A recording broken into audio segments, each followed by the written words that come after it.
నిర్వీర్యమైన RTC సంస్థను కాంగ్రెస్ సర్కార్ గట్టెక్కించిందని revenue పౌర సంబంధాల శాఖ మంత్రి పొంగులేటి శ్రీనివాసరెడ్డి అన్నారు.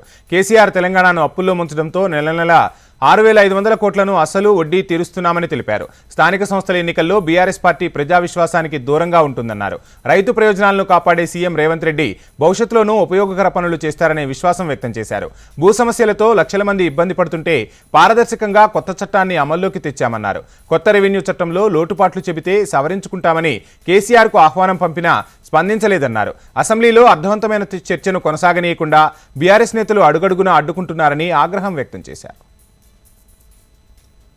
నిజం, పేదవాడి కళల్లో, పేదవాడి మనసుల్లో, పేదవాడి ఆలోచనలో ఏ ఇందిరమ్మ రాజ్యం అయితే ఉందో అటువంటి ఇందిరమ్మ రాజ్యం ఈనాడు తెలంగాణ రాష్ట్రంలో మీ అందరి దీవెనలతో ప్రయాణం చేస్తుంది.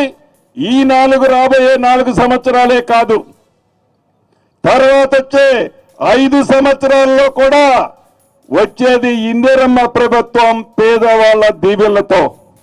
ఇది మాయమాటలు చెప్పే ప్రభుత్వం కాదు, మోసం చేసే ప్రభుత్వం కాదు, దోసుకునే ప్రభుత్వం అంతకంటే కాదు. నిజం, మేము ఎన్నికల మేనిఫెస్టోలో చెప్పాం 7,500 అంటే సంవత్సరానికి ప్రతి రైతన్నకి 15,000 రూపాయలు ఇస్తామన్నమాట నిజం. కానీ నువ్వు 7,19,000 కోట్లు అప్పు చేసి ప్రతి నెల ఈ రాష్ట్ర ప్రభుత్వం 6,500 కోట్లు 6,500 కోట్లు అసలు మిత్తి కలిపి కడుతుంటే నువ్వు చేసిన అప్పు వెనకొక సామెత ఉంది, తాగినోడు కడతాడు తాళ్లపొల్లు అనేది ఉండేది. తాగినోడు కాదు, తాగినోడు కూడా.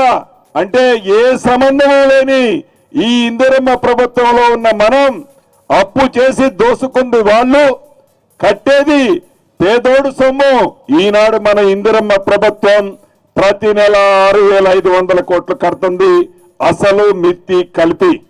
ఇవన్నీ కడుతూ ఏవైతే హామీలు ఇచ్చామో చేయగలిగిన చేస్తామని చెప్తూ ప్రతి కార్యక్రమాన్ని ఒకరోజు వెనక ముందో ప్రజల అవసరాలేందో గ్రహించి మా స్వార్థం కోసం కాకుండా ఈ ఇందిరమ్మ ప్రభుత్వంలో పేదోడు కష్టాలు గ్రహించి పేదవాడు అవసరాలకు అవసరమైన ఏవైతే ఉన్నాయో వాటికి ప్రాధాన్యత ఇస్తూ ఇందిరమ్మ రాజ్యంలో ప్రతి కార్యక్రమాన్ని చిత్తశుద్ధితో చేయటానికి మన ముఖ్యమంత్రి రేవంత్ రెడ్డి గారి నాయకత్వంలోని మన ప్రభుత్వం ఎవరెన్ని కారు కొత్తలు కూసినా, ఎవరెన్ని అవహేళన చేసినా చిత్తశుద్ధితో పేదవాడు బ్రతుకుని బాగుపరచడం కోసమే ఇందిరమ్మ రాజ్యంలో మనం పని చేస్తామని మరొక్కసారి మీ అందరికీ తెలుపుతూ ఇప్పటికైనా మంచి సూచనలు సలహాలుంటే ఇవ్వమని మొన్న అసెంబ్లీ సాక్షిగా గౌరవ ముఖ్యమంత్రి గారు మేమందరం